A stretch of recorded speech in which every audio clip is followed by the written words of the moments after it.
Final Destination Bloodlines hits theaters today. It's the 6th installment of a disturbing film franchise, to say the least.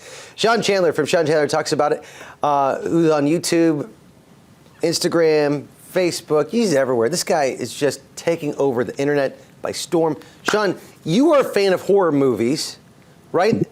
Final Destination, I feel like, is one of those franchises we haven't seen for a while on the horror franchise. 14 years since the last Final Destination. Wow. Okay. So if people have never seen Final Destination, give us kind of what's the premise?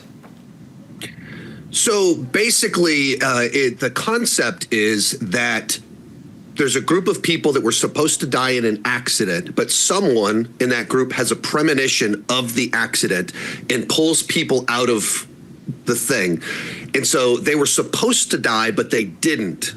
Therefore, death is hunting them down.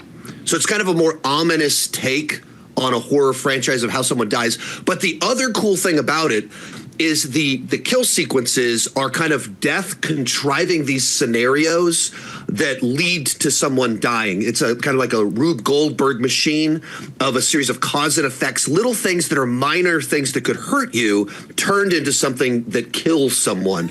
And so it's kind of two fun premises kind of pulled together. Even in the footage that's playing right now, you see a series of small things that could turn deadly. That's what the franchise is like as death hunts people down. I remember seeing this film, not Bloodlines, but a previous Final Destination movie, and every time I got out of the car or I looked down the street, I kept thinking, is this the moment that I die? Because death kind of basically is a character in this whole thing. Right. And it does this great job of making you paranoid of, like, what's going to happen? What's the gimmick or what's the mechanism that's going to use to kill me? So you just drive down the road, you walk into your bathroom, and you just see everything that can kill you. And that's kind of the fun of it. There is just a little bit of this whodunit aspect, but it's always death, but you don't know what death is going to use. So I saw that you gave this a pretty good review, and which you guys can check out on Sean Chandler Talks About on YouTube. So my question to you is, with that said, you have a great review for this. Out of all the Final Destination movies, is this the best one? So as for me, someone that I enjoy the franchise, the concept of it, because I think those two concepts are just really interesting as a horror setup. I don't think any of the individual previous films are great as an individual film. They're enjoyable, but they're not specifically great. With that said, I think this is my favorite of the bunch because it's the first movie since the original that kind of does something different with the premise and kind of extrapolates this idea of death hunting people down over more time. It's just kind of a little more clever. The kills are witty. You like the characters more than ever before. You're really invested in this specific family and their bloodline. And then it also is really funny. So it just kind of has everything you want out of it. And because one of the characters in it is Tony Todd. It's an actor that passed away this past year. Yeah, Tony Todd. And he's even talking about life and death. So it's just kind of more poignant than normal as well. Wow, I'd forgotten about that. Is this his last film? I believe it's his last film, and the way that his dialogue is done, it feels like he knew that he was about to die and was giving a farewell to his audience. Like it's like you don't normally watch one of these movies and get kind of emotional and like, wow, that was powerful, but it is in this film. That's Tony Todd. Well, Sean Chandler from Sean Chandler Talks About, man, we appreciate you coming on. In fact, let's bring you back over on Fox 58 to talk about some other big stuff coming on. Look at that. We got him coming back, guys. I get to talk movies too much. We will. The guy who would know if we're in summer movie season officially, like really there, his name's Sean Chandler. Sean Chandler Talks About It is his YouTube channel. He loves to talk about movies and TV way too much. Sean, welcome back on Eyewitness News.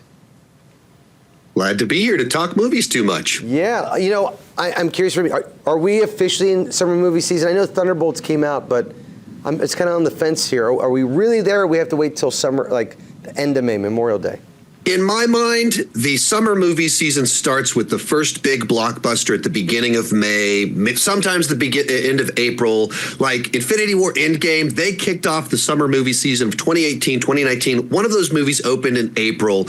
And so I absolutely think we are in the summer movie season. Okay, let's go. Now, there was several trailers coming out this last week. In fact, the biggest one, probably Superman. And I did not hear your initial results, how you feel about this, because Superman's a big character for you, right?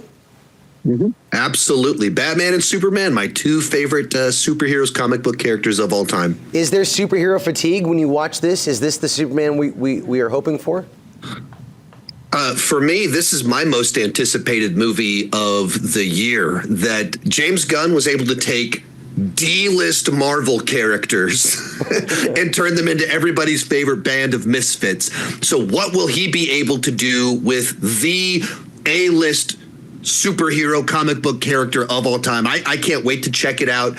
And just the excitement of kicking off a new DC universe. This is a reset for the DC universe, and it looks like this populated world. A lot of people were nervous it'll just be a bunch of juvenile humor, but you watch the trailer and it's not that. It's not a bunch of jokes. It just looks like a DC comic come to life. It has weight to it, but it also has kind of that Boy Scout charm that Superman has. So I'm all in for it. You know, the guy who plays Superman, he, to me, when I was listening to him, play Clark Kent or even Superman, I got excited.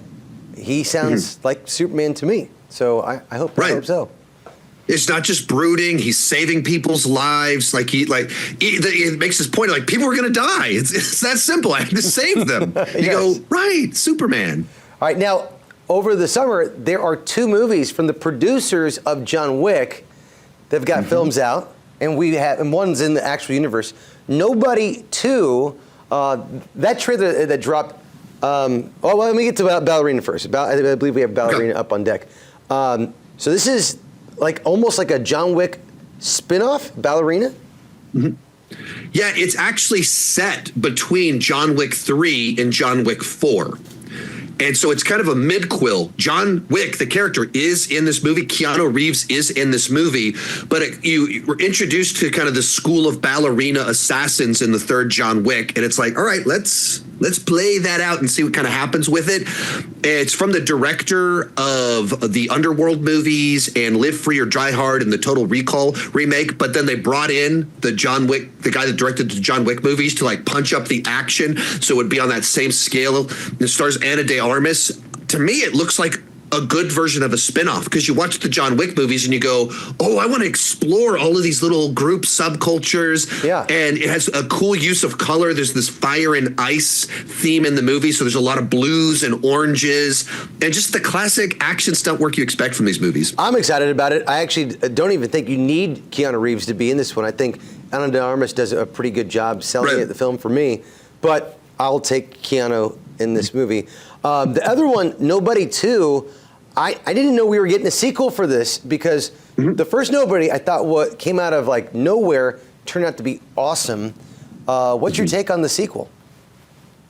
Yeah, kind of the same for me. That was one of those movies that dropped. Well, theaters were still opening in the vein of COVID, during COVID and everything like that. So there wasn't a lot of, promotion for it, but then it was really good. So everyone was talking about it. It was Bob Odenkirk turns 60 and decides to be an action star. And it was as awesome as you'd expect it to be. And so they're doing a sequel. This one kind of leans more into the family dynamic of it. And it's like a family road trip vacation movie. And they literally play Holiday Road, the theme song from the vacation movies, in the trailer.